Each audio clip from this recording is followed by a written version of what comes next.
ఇక్కడైతే 100 శివలింగాలు ఉంటాయి మొత్తం. 100 రూపాయలంట, వాళ్ళే తీసుకొచ్చి వడ్డిస్తున్నారు. ముందుకెళ్ళి తీసుకుందాం. ఇది 9th సెంచరీలో అయితే కట్టారంట. వచ్చిన వాళ్ళు తప్పకుండా ఫుడ్ అయితే ట్రై చేయాలి. Hi friends, welcome back to my channel. మనం ఈరోజు అయితే భువనేశ్వర్లో ఉన్న లింగరాజస్వామి టెంపుల్ దగ్గర అయితే ఉన్నాము. మన బ్యాక్ సైడ్ అయితే టెంపుల్ కనపడుతుంది. దగ్గరికి వెళ్ళి చూద్దాం. మనకి ఎదురుగుండా కనపడుతుంది లింగరాజస్వామి ఆలయం ఎంట్రన్స్ మాట. లోపలికి అయితే ఫోన్స్ అలౌ లేదు. మనకి పక్కన చెప్పుల స్టాండ్ ఉంటుంది. మనం బ్యాక్ సైడ్ నుంచి వచ్చాము. ఇది మెయిన్ రోడ్ నుంచి ఇటు సైడ్ వచ్చాము. ఎదురుగుంటేనే టెంపుల్ ఎంట్రన్స్. ఇంకొకటి అంటే ఇక పక్కన హోమన్స్ కూడా జరుగుతున్నాయి అన్నమాట. హోమాలు అవి చేస్తున్నారు. టెంపుల్లోకి అయితే దర్శనానికి ఏం టికెట్ అవసరం లేదు. నార్మల్గా అయితే వెళ్ళిపోవచ్చు. ఫోన్లు, బ్యాగ్లు, కెమెరాలు అయితే ఏమీ అలౌ లేదు. ఇక్కడ ఎదురుకుంటే మనకి చెప్పుల స్టాండ్ ఉంటుంది అన్నమాట. ఒక్కొక్క ఐటెంకి ఒక 5 రూపీస్ ఛార్జ్ చేస్తారు వీళ్ళు. బ్యాగ్కి, చెప్పులకి, కెమెరాస్ ఏమైనా ఉన్నా సరే 5 రూపాయలు ఛార్జ్ చేస్తారు. కొంచెం చూసుకొని జాగ్రత్తగా పెట్టుకుంటే మంచిది. జనం అంతా చాలా గట్టిగా ఉన్నారు. మన సైడ్ వాళ్ళకి అయితే కాదు, కలకత్తా సైడ్ ఇటు సైడ్ నుంచి వచ్చే వాళ్ళు ఎక్కువ. మన తెలుగు వాళ్ళు అయితే ఒకళ్ళు ఇద్దరు కనబడతారు అంతే. సైడ్ ఆలయంలోకి వెళ్ళడానికి పువ్వులు, దీపాలు అన్నీ అమ్ముతుంటారు అన్నమాట, కొబ్బరికాయలు అన్నీ చెప్పి. వీళ్ళ దగ్గర చెప్పులు కూడా పెట్టుకోవచ్చు. మనం మరి చెప్పులు పెట్టుకొని వెళ్ళిపోవచ్చు. కానీ ఇక్కడైతే ఎక్కువ ఛార్జ్ చేస్తారు ఇవి పెట్టుకోవడానికి.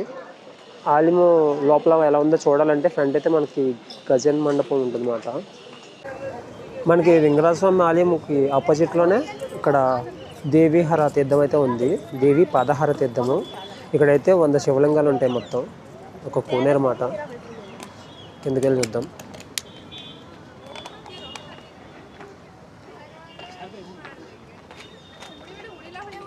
మనకి చుట్టూరు కనబడుతున్న ఇవన్నీ శివలింగాలు అన్నమాట. చిన్న చిన్న ఆలయాలు ఉన్నాయి కదా, ఇవన్నీ శివలింగాలు.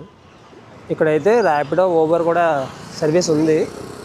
మనం యూజ్ చేసుకుంటే బెస్ట్. ఈ లోకల్ ఆటో వాళ్ళు అయితే ఎక్కువ ఛార్జ్ చేస్తున్నారు. ఇక్కడ టెంపుల్స్ అన్నీ పక్కనే ఉంటాయి అన్నమాట. మనం టెంపుల్ సైడ్ నుంచి ఇటు సైడ్ వచ్చేస్తే ఇక్కడ టెంపుల్ వ్యూ చూడడానికి అయితే ఒక ప్లేస్ ఉంటుంది అన్నమాట. గజన మండపం అంటారు. ఇక్కడ నుంచి అయితే మొత్తం టెంపుల్ అయితే చూడవచ్చు. లోపల ఉన్న ఆలయాలన్నీ మొత్తం అన్నీ చాలా పురాతన కాలం అన్నమాట. 11వ శతాబ్దంలో కట్టించారంటే ఇది. లోపల మొత్తం అయితే చిన్న చిన్న ఆలయాలు ఇవి కనపడుతున్నాయి కదా, ఇవైతే మొత్తం 50 ఉన్నాయి. ఇంకొకటి ఏంటి, లోపల దర్శనానికి అయితే ఒక 20 మినిట్స్ అంతా టైం పడుతుంది. ఇక్కడ మొత్తం రామనాథ్ అని, సోమనాథ్ అని, ప్రతి శివుని లింగాలు, యమరాజు లింగం అని చాలా లింగాలు అయితే ఉన్నాయి లోపల. ఇప్పుడు అద్భుతంగా ఉంది కట్టడం అయితే. ఇలా పురాతన గతం మన ఆంధ్రాలో ఉందంటే చాలా వాటికి డెవలప్ అయిపోతుంది. పెద్ద ఏం లేదు, నార్మల్గానే ఉన్నారు జనం అయితే. మన భువనేశ్వర్లో ఎక్కడ తీసుకున్నా సరే మొత్తం టెంపుల్స్ అన్నమాట. మొత్తం ఈ భువనేశ్వర్లో మొత్తం 700 పైన ఆలయాలు ఉంటాయి. మన నెక్స్ట్ ప్లేస్ వచ్చి బిందుసాగర్ అన్నమాట. మనం ఇటు సైడ్ లింగరాజస్వామి ఆలయం దగ్గర ఉన్నాం కదా, ఇక్కడ నుంచి మనం ఇటు సైడ్ నడుచుకుంటూ వెళ్ళిపోతే ఎదురుకుంటే బిందుసాగర్ వస్తుంది. మనకి బిందుసాగర్ వెళ్ళే రూట్లో ఇక్కడైతే గౌరీ శంకర్ టెంపుల్ అని ఉంది. ఇది 9th సెంచరీలో అయితే కట్టారంట. మొత్తం పురాతన ఆలయాలే భువనేశ్వర్లో. మనకి ఇటు సైడ్ ఒక టెంపుల్ ఉంది. మొత్తం ఎక్కడ చూసుకున్నా ఆలయాలే ఉన్నాయి భువనేశ్వర్లో. ఫుడ్ అయితే రకరకాల ఫుడ్స్ అమ్ముతున్నారు. టిఫిన్స్ అయితే మన సైడ్ టిఫిన్స్ కాదు, వెరైటీగా ఉన్నాయి. ఒక్కొక్క దగ్గర ఒక్కొక్క ఐటమ్ ఉంది. ఇక్కడికి వచ్చిన వాళ్ళు తప్పకుండా ఫుడ్ అయితే ట్రై చేయాలి. ఇది ఒక ఆలయం. మనం ఎక్కడ చూసుకున్న ఆలయాలే అన్నమాట ఈ ప్లేస్లో.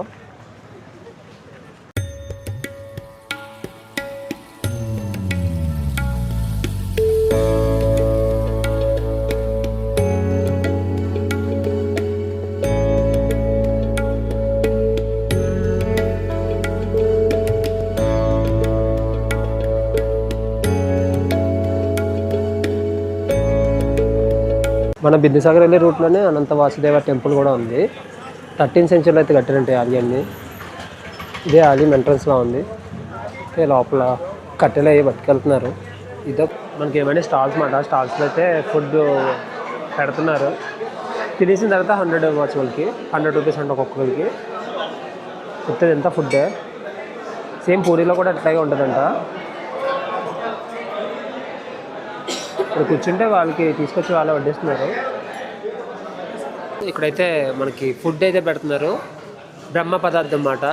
దాన్ని ఒకసారి ట్రై చేసి చూద్దాం ఎలా ఉంటుందో టేస్ట్ అయితే. ఇక్కడ ఒక ప్లేట్ మనకి 100 రూపాయలంట, వాళ్ళే తీసుకొచ్చి వడ్డిస్తున్నారు. ఈ ఆకు అయితే మనమే తీసుకురావాలి. దీనికి ఒక 10 రూపాయలు ఛార్జ్ చేస్తున్నారు.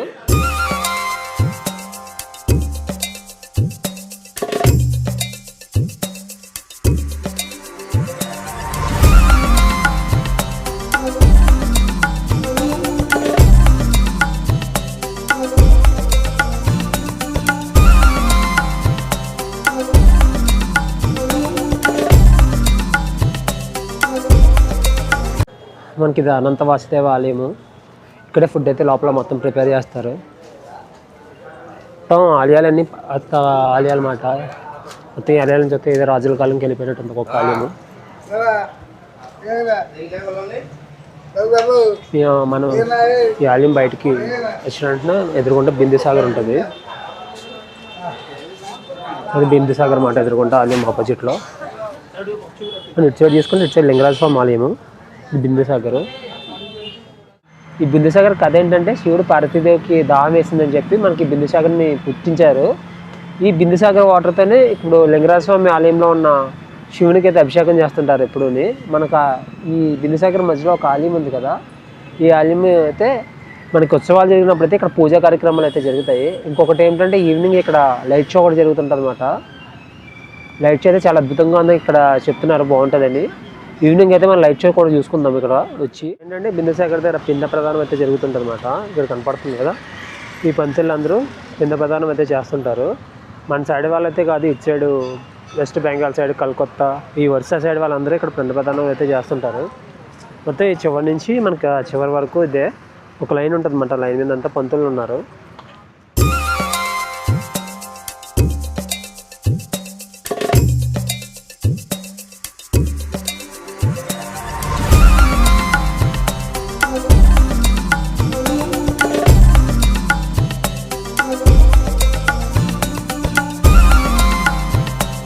మార్నింగ్ చూసుకున్నాం కదా బిందుసాగర్. మళ్ళీ వచ్చాను లైట్ షో చూడడానికి. అయితే లైట్ షో అన్నారు కానీ ఏం లేదు, అక్కడ ఫౌంటైన్గా వాటర్ అయితే వస్తుంది, కలర్స్ అయితే మారుతున్నాయి. జూమ్ చేస్తాను చూడండి. ఇదే బాగుంటుందని చెప్పారని చెప్పి నేను మళ్ళీ వచ్చాను ఇప్పుడు చూడడానికి. అదేం లేదు, నేనైతే ఫొటోస్లో చూశాను. ఇంకా జరుగుతాయి సౌండ్ షో, లెదర్ షో ఇంకా జరుగుతాయని చెప్పారు. ఇక్కడైతే ఏం లేదు. ఇది ఫ్రెండ్స్ ఈరోజు వీడియో. మళ్ళీ నెక్స్ట్ వీడియోలో కలుద్దాం మనం.